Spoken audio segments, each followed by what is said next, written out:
সুপ্রিয় দর্শক আসসালামু আলাইকুম। আশা করি সবাই ভালো আছেন। আজকে আরেকটি গুরুত্বপূর্ণ বিষয় নিয়ে আপনাদের মাঝে হাজির হলাম। যা হলো টাইফয়েড জ্বর। টাইফয়েড জ্বর কি?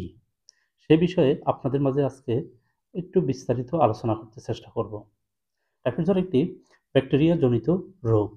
টাইফে যা সালমোনিয়া টাইফি একটি ব্যাকটেরিয়ার মাধ্যমে এই সংক্রমণ সৃষ্টি হয়। এই রোগে আক্রান্ত হলে তীব্র জ্বর, দুর্বলতা, পেটে ব্যথা, মাথা ব্যথা এবং কখনো, কখনো র‍্যাশ মতো উপসর্গ দেখা যায়। টাইফয়েড জ্বর সম্পর্কে আরও কিছু তথ্য। সংক্রমণ কিভাবে ছড়ায়? দূষিত খাবার এবং পানির মাধ্যমে এই সংক্রামক রোগটি ছড়ায়। এই জ্বরের কিছু লক্ষণ: জ্বর, মাথা ব্যথা, দুর্বলতা, পেট ব্যথা, ক্ষুধা-মন্দা, ডায়রিয়া বা কোষ্ঠকাঠিন্য এবং র‍্যাশের মতো উপসর্গ দেখা যেতে পারে। ইহা প্রতিরোধ যেভাবে করা যায়: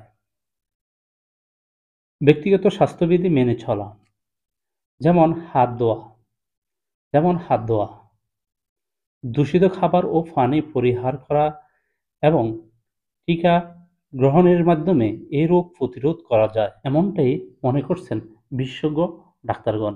যদি চিকিৎসা না করা হয় তাহলে টাইফয়েড জ্বর মারাত্মক রূপ নিতে পারে এবং অন্যান্য স্বাস্থ্য সমস্যা সৃষ্টি করতে পারে।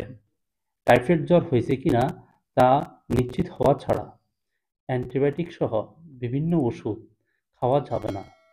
অবশ্যই ডাক্তারের পরামর্শ নিয়ে আমরা টাইফয়েড জ্বরের চিকিৎসা করব।